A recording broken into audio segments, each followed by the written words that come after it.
কাকা আমার তো একটা হেল্প করতে হইব। কি হয়েছে? আমার গার্লফ্রেন্ড আমারে কল দিছে, কল দিয়ে কইতেছে 1 ঘন্টার ভিতরে যদি আমি ওরে না নিয়ে আসি তাহলে তুই বিষ খাই মরে যাবো কইতেছে। ও, তুই মনে হয় খুব ভালোবাসিস না? অবশ্যই অবশ্যই আমার অনেক ভালোবাসিস না? বাসি। 1 ঘন্টা মর বা এই যে আমি তোর কিছু কথা ঘুম, এই কথাটি শোনার পর মনে হয় তোর এই ভালোবাসাটা থাকবো না আমার কাছে। শুনবি কথাটি? বলো তুমি। তুই কি করস? বেকার বাপের থেকে। বেকার? তোর বাপের তোর নিয়ে স্বপ্ন আছে, তোর মার তোর নিয়ে স্বপ্ন আছে, একদিন তুই অনেক বড় হবি, হ্যাগো দেখবি, অবশ্যই। হ্যাগো কিছু খাওয়াবি। তোর বয়স কত এখন? 16-17। এই বয়সটা হইলে মন রাখা কাইনার মতো, যে সামনে এসে দাঁড়ায় ওরে মনে কর অনেক ভালো লাগে, বা মনে হয় যে ওরে স্যার আমি বাঁচুম না, বা আমি তোর অনেক ভালোবাসি। আমি তোর একটা কথা কই, আমাগো সিনিয়ররা ভুল করছে। আমরা যখন নাকি প্রেম ভালোবাসা করছি, তখন নাকি তাগো কাছে গেছি, যাই যখন নাকি কইছি ভাই বাইর করে নিয়ে যাম বা বিয়া করুম হ্যান ত্যান, তখন হ্যাঁ আমাকে একটা থাপ্পড় দেয় নাই।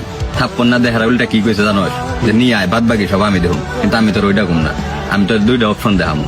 আর তুই কি কইলি যে তোর গার্লফ্রেন্ড তোর সারা মরে যাবো 1 ঘন্টার ভিতরে, তুই যদি তোর যায় না নিয়ে আসোস, তুই 2 ঘন্টা আমার লগে বয়ে থাক, যদি মরে হেসুম তুই আমার কইস মেয়া মানুষ আমি চিনি। আমার কথা হইলাম তামিম, আমি যে ভুল করছি ওই ভুলটা অন্য কেউ জানি না করে, বা আমি যে আগুনে জ্বলছি ওই আগুনে জানি অন্য কেউ না জ্বলে। এই গার্লফ্রেন্ডও বাইচা থাকবো, তোরও কেরিয়ার হইব, যদি তুই নাকি এই পরিস্থিতি না নেস। কাকা আমার অনেক ভালোবাসে। হ্যাঁ ভালোবাসে, মেয়েদের ভালোবাসা বেশি দিন থাকে না। তুই বিশ্বাস নইলে তুই যদি আজকে করে ছেড়ে দেখ, সর্বোচ্চ 15 দিন, এর ভিতরে হয়তো একবারে সিঙ্গেল হয়ে দেবো, নইলে অন্য কেউ এর ভিতরে ভালোবাসা ভালোবো। বা কিছুদিন পর ওর বাপ মাই যখন নাকি কেউ লগে বিয়া দিয়ে দিব, তখন বিয়া বসে একবারে সুখ শান্তিতে বসবাস করবো। তুই বুঝতে পারবি না যে তুই ওর জীবনে কোনদিন ছিলি বা ছিলি, এরকম কোনো চিন্তা ভাবনাই থাকবো না ওর ভিতরে। এটা হলো মেয়ে মানুষ। অভাব যখন মনে কর দে তোর দরজায় এসে দাঁড়াইবো, তখন তামিম ওই ভালোবাসা থাকবো না। কারণ এখন হইলাম তোরা দুইজনে বাপের টেয়া খাইতেছ, তোরা অভাব বা সংসার কোনো কিছু তোরা বুঝতেছিস না। যখন নাকি তুই আর বিয়া করে বাসায় নিয়ে যাবি, তখন কিন্তু সব দায়িত্ব তোর নিতে হইবি। তুই এই সময় কি করবি? সর্বোচ্চ তোর রাজমিস্ত্রির কাম করতে হইব। রাজমিস্ত্রির কাম করে কয় টাকা কামাবি? সর্বোচ্চ 450, 500, 600 টাকা দেয় আজকাল কি হয়? কিছুই হয় না।